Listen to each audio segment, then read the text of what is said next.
So I just wanted to come on here and address a few things that Jake Paul's been saying. He's come out and said that I've denied 2 offers to fight him, which I have, because those offers are not even worth talking about, so I'm not even going to address that. He's come out and said that he wants to give me £1 million to fight him. And I just want to say this.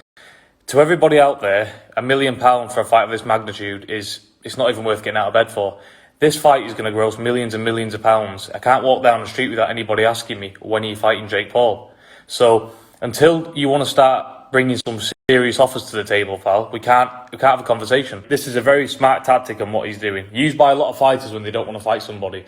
It makes it look like to all the public he's offered plenty of times, he's reached out to have the fight and I've turned it down and I don't want the fight. But in boxing terms, £1 million is nothing, especially for a fight of this size. Tomorrow isn't soon enough to fight you. I can fight you whenever. Tonight, tomorrow, it doesn't matter. Get your figures up and then we can talk. What's good, family? So mash the like button, subscribe and lick off the bell. Wow. Timmy Fury, Timmy the Molly, Timmy the Dizzle Fury is down all the way bad right now. Yeah? What we know is, for a fact, Fish Eyes Warren and Tommy Scary, all we've heard out of them is, we'll fill him in, Jake Paul, any day of the week, you want him badly. Yeah? What we do know is, never once did I hear Timmy Fury or Fish Eyes Warren mention anything about we must have $50 million to fight Jake Paul. Oh, no. All we heard is that Jake Paul's a YouTuber, we're the biggest fighting men for the last 70 years, fighting lives in our blood, we'll fight for free. Jake Paul wouldn't ever dare fight us, no matter what. That's what the narrative's been. Your man Timmy Fury didn't mention nothing about, we'll fight Jake Paul any day of the week, but apart from if it's less than $1 million. He didn't mention $1 million. He said he wants Jake Paul no matter what. Don't forget, people, Timmy Fury has alleged that he's a real boxer. So, I don't know about you, man, but in my mind, if I'm a real boxer and I'm planning on having a real career, what fights do you know where you can fight a YouTuber with 3 years experience in an alleged easy fight for $1 million? Tommy Fury should be thinking, well, I'm going to become a world champion anyway and make loads of money in my career in my own right. So why not get this easy, quick payday with a JP, beat him for $1 million. Don't forget as well, people, the rematch clause or the rematch fight's always better in terms of financial terms. If Tommy Fury wanted this fight, he could say, alright, yep, the first fight will do for $1 million, but the next fight, the winner takes 75%. That, for me, would be a smart comeback for Timmy Fury right now. He should agree to the $1 million and say, listen, Jake Paul, I accept your $1 million, but if I win the fight, it's going to be 75 for the winner. Because that then puts it back on Jake Paul, puts the pressure back on him. Because if Jake Paul turns down the 75%, well, it implies whoever refuses to do that implies they're scared to lose. But guess what? Tommy Fury don't think he's going to win. That's why he's so hell-bent on getting this one fight. Do you understand? That's why he must get paid record money for one fight, because he's got no intentions of having a long, sturdy career. He plans on checking in and checking out in this one fight with Jake Paul. That's it. He has no intention of having any future in this sport. And to be honest with you, we can't even blame him as fans. Why can't we blame him? He's got no skills. Yeah, his skills have already shown he has no future in the sport. Don't forget, people criticise the Jake Paul. They say, this, that, the other. What we do know is, any criticisms you've got for JP, yeah, he's been doing this 2 or 3 years. Your man Timmy Fury is 10, 12 years in, which means that if he's still looking bad, and he's been born to do this, and he's been doing this since he was born, it's over for him. Yeah, Timmy Fury has reached his potential. He's shown he's got his potential us. Got no potential, and there's no skill having us. Simple as that. He's maxed out. The Timmy Fury you see now is the absolute peak of his capability. There's no denying that. He's been doing it 15 years. There ain't no more. After 15 years, yeah, you don't make much more gains after 15 years. That's about it. Especially when you've been doing it since you was young. Them gains are already priced in. For example, look at people like Mayweather. Once Mayweather got to about 22, 15 years in kind of thing, he never really changed much. If that makes sense. Yes, he adapted his style, but more or less everything was there. So, for any man wondering, That's why your man Timmy Fury is all in on this one fight. He don't care about a rematch. He's got no intention of structuring a contract for a rematch because he knows he's getting smoked the first time. I did try to tell you, man, this. Timmy Fury knows he must beg this first fight and beg it hard because whatever career he thinks he's got is over after this first fight, and he knows it. That's why he's not mentioned nothing about a rematch. He ain't mentioned nothing about nothing else. He's mentioned nothing about winning. All he's talked about is it's not enough money for a fight of this magnitude. Don't forget, by the way, your man Timmy Fury talks about a fight of this magnitude. Timmy, how many pay-per-views have you done in your own right? Because in order to talk about magnitude, you must have had a pay-per-view fight in your own right. Otherwise, what you mean to say is a fight with Jake Paul is such a massive magnitude. You haven't had no pay-per-view fights, so any magnitude has nothing to do with you. If it did, I'll tell you what to do, Timmy, and this is what people don't understand about business. If you believe you bring more than $1 million to the table, what you need to do is find an opponent, put on a show, do the pay-per-views, and then share the information behind closed doors. For example, we know, and this is why I said this on my other channel, go and check it out, YB the Trap Don. No, YB the Trap God. Check it out.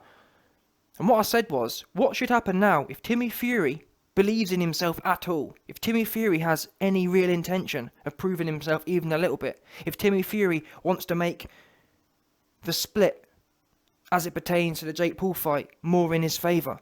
What he should do now is go and fight Tyron Woodley on a pay-per-view. Why? If Timmy Fury can beat Tyron Woodley in a better fashion and sell a good amount of pay-per-views, you then have a perfect relative competitor. If Jake Paul sold 1 million and you sell 1.2 million, then I'm sorry, I'd have to say personally, if Tommy Fury sold 1.2 million pay-per-views, I'd say, sorry boss, but the split must go in Tommy Fury's favour, because that's the numbers. What you can't do is not fight Tyron Woodley, not fight no one his fought, not do no pay-per-views, and be barking about what you need to make and how much magnitude it is. You don't know. Listen, Timmy, you don't know nothing about magnitude. You're on an undercard. Undercard fighters don't get splits. They get what they get. Undercard pay. And $1 million is, I'm not being funny, you should be licking your chops at that. You should be licking your chops, grateful that you're going to get an easy $1 million in your point of view. I thought it was an easy fight. Is it or is it not an easy fight? You can't have it both ways. You can't take no risk in your career, yeah? Do no pay-per-views, take no risk, because I'm not being funny. In my opinion, Timmy Fury fighting Tyron Woodley is a 50-50 fight. You haven't done that. At this point in time, Jake Paul has taken much more risk than Timmy Fury in his career. So at the moment, Jake Paul leads Tommy Fury in risk and in known pay-per-view sales. Timmy, you have no data backing your claim. You have no pay-per-views. You have no headline. You don't even have a headliner card. You don't even have, like, oh well, we haven't sold a pay-per-view, but he headlined the card here and he sold out 20,000 tickets. What we know is, we know the JP can sell out a pay-per-view. We know the JP can sell out 20,000 in Ohio. We know the JP can beat Tyron Woodley. Which one of them? You don't even tick one box. Not even one. Which one of them 3 boxes, arena, pay-per-view or opponent, which one can you sit there and say, all you Timmy Fury fans, tell me which one can he trump the JP in? None. Because your man Timmy Fury, his best opponent, ain't nowhere near Tyron Woodley. Oh, but why be here? Timmy Fury's fought boxers, has he? I don't know what he's fought, but calling them boxers is a stretch. He's fought people who jump on the floor, and even then he makes hard work of it. Even when people are paid by Frank Warren to make it easy, even then Timmy Fury's going 50-50. Look at the last guy, came out in the wash that the opponent Tommy Fury fought, Logan Paul, knocked him out in sparring in the first round. Anthony Taylor didn't make it out of the first round, and rightfully so. Man was a 135 pounder. Timmy, with 10 out gloves on, went in there and went life and death with him. Yeah? We know for a fact that there is Jake Paul's and Logan Paul's sparring partner. They used Anthony Taylor to tee off on him. Yeah? Anthony Taylor is the man you bring in for confidence. When you've had a hard camp of training and your muscles are tired, you're slow, you haven't got much snap on your shots, you're wheeling the 135er to get your confidence up. Oh look, don't worry JP, you just sparked Anthony Taylor cold out. There's your confidence for you. The confidence man, yeah, the pinata, the human pinata, the human confidence pinata, Anthony Taylor, went in there and you couldn't do nothing with him. You went 50-50 in there, in my opinion. Probably a draw, truth be known. If it weren't for Jake Paul trying to build this Tommy Fury fight, it would have been a draw, honestly. Because you both didn't do nothing. You both just stood there looking goofy, truth be known. And this was meant to be the big, hard, back fighting man who can fight anywhere. And that's another thing as well, talking about how much Timmy Fury don't bring to the table. Jake Paul made it clear. Timmy, I'm putting you on my undercard. I'm giving you opportunity. Bearing in mind, you haven't proven you can sell no tickets, sell no pay-per-views, beat no decent opponents. How about I'm going to give you an opponent we know me and my brother have sparked out in sparring with 20-ounce gloves on and headgear. This is perfectly set up for you, Timmy, to go in there and bowl out Anthony Taylor, and at least then it builds a bit of narrative. Oh look, Timmy Fury beat up someone out of JP's team. Yeah, let's build some narrative. You couldn't even take up the narrative builder. You couldn't even do that properly. Listen, after any US fans, yeah, who had any intrigue, after watching you go in there and go life and death with Anthony Taylor, they didn't want to see that fight. Ain't no one calling for that fight. Simple as that. And I'm all for talking business. I love it when people, Timmy Fury says, $1 million. It's nothing in boxing. Yeah, $1 million is nothing in boxing when you've done something, when you've fought someone, when you've sold some tickets. When you ain't sold no tickets, and you ain't beat no opponents, and you couldn't knock over the bin man that was put in front of you to knock over, that is what it is. I'm not being funny, again. $1 million based on the criteria I've laid out. You can't argue with that. And if you don't like it, as I said before, all you can do is do actions. Take on Tyron Woodley. Because what we know is Tyron Woodley is desperate for a fight right now. 100%. He's desperate. He would take that fight in a heartbeat, I believe. Go and fight Woodley. Go and fight someone on a headliner card in your own right. Lay the numbers out in front of everyone and say, listen people, Jake Paul did $1 million, we did 800k. I need to get my 40% split. No one, myself, you might know me. Me, the YB, is a massive the JP fan. However, I'm never going to argue with numbers. If Tommy Fury comes in with the same pay-per-views or, you know what I mean, with a similar data, I'm going to say, yeah man, let's call it straight down the middle. What we're not going to do is shill for the big hardback fighting man, who, by the way, Jake Paul, I'll fight you for free. Oh yes, I'll fight you for free, I'll do it on any given Sunday, and now all of a sudden, oh well, I would fight you. That's the fun. You know what? No word of a lie. When I was listening to Timmy Fury here, it was in true Timmy Fury fashion. He starts, as they always do, in true Fury fashion, started contradicting himself. He goes, I'll fight you tomorrow. Tomorrow isn't soon enough to fight you. Oh, but $1 million. Wait there, what? Soon enough? Tomorrow isn't soon enough to fight you. But I want more than $1 million. Which is it then? Is it you fight him whenever, however, tomorrow I want you bad? Or is it, I won't really fight you whenever. I'll fight you if you meet my financial terms, even though I've proven nothing myself. Because I'm sorry, when you don't have any data backing you up yet, all you're doing is blowing in the wind. That's dangerous in terms of business. When someone doesn't have any numbers to back them up here, and they're basing their claims and they're basing their demands on anything, how can a business deal be done like that? If a man with no data can just sit there and say, I want 50%, then why can't Jake Paul, who's got data, demand 90%, if that makes sense? We have to go where the information is. Otherwise, we can always, you know what I mean? Jake Paul might as well demand $1 trillion then. Since we're just blowing in the wind and picking figures out the air. Oh, but YB, he's got 4 million Instagram followers. Jake Paul's got 20. Oops. So even there, even on that basis, even if you want to go back to the Instagram, you get whooped. So there's literally not one area in this deal that says Timmy Fury should get more than $1 million. And it's simple as that.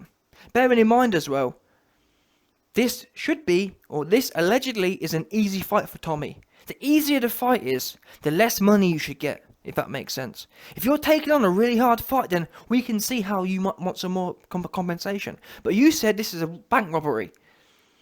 I don't know about you, man, yeah, but if someone gave me $1 million for an easy fight, I'm going to chop their arm off and be grateful. I tell you when I'm not going to chop their arm off, if I'm shook to bits and I know this is this is the first and last fight of my career, which is how Tommy Fury is approaching this.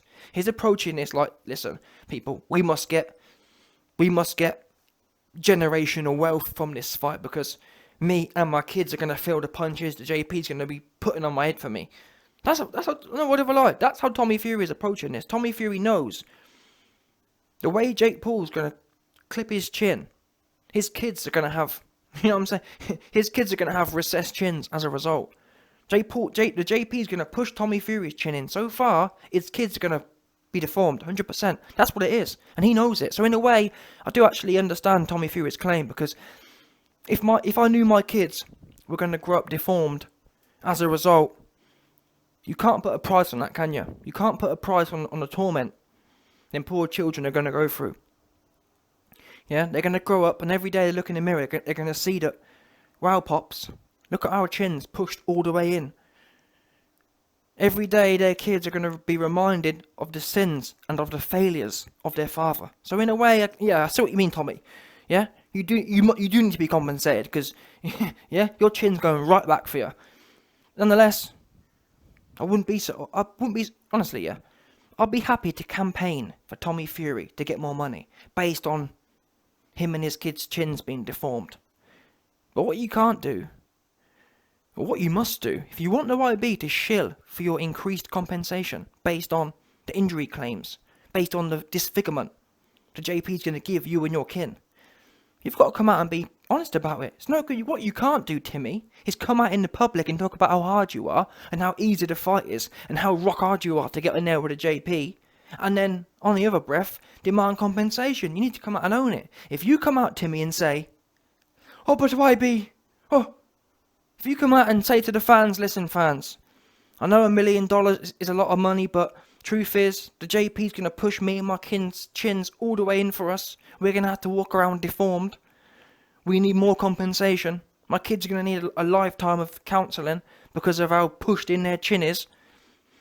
We can work with that. As fans, even your biggest detractors can work with that. But you need to come out, Timmy, and own it. And you know what I'm saying? Put it out there to the public so we can all understand where you're coming from. Because we've all got sympathy, we've all got empathy, like the YB. Yeah? So that's like I said, you and your dad need to come out and say, we got no chin, and the JP can do horrendous things to us and our bloodline. So we need more compensation, no doubt.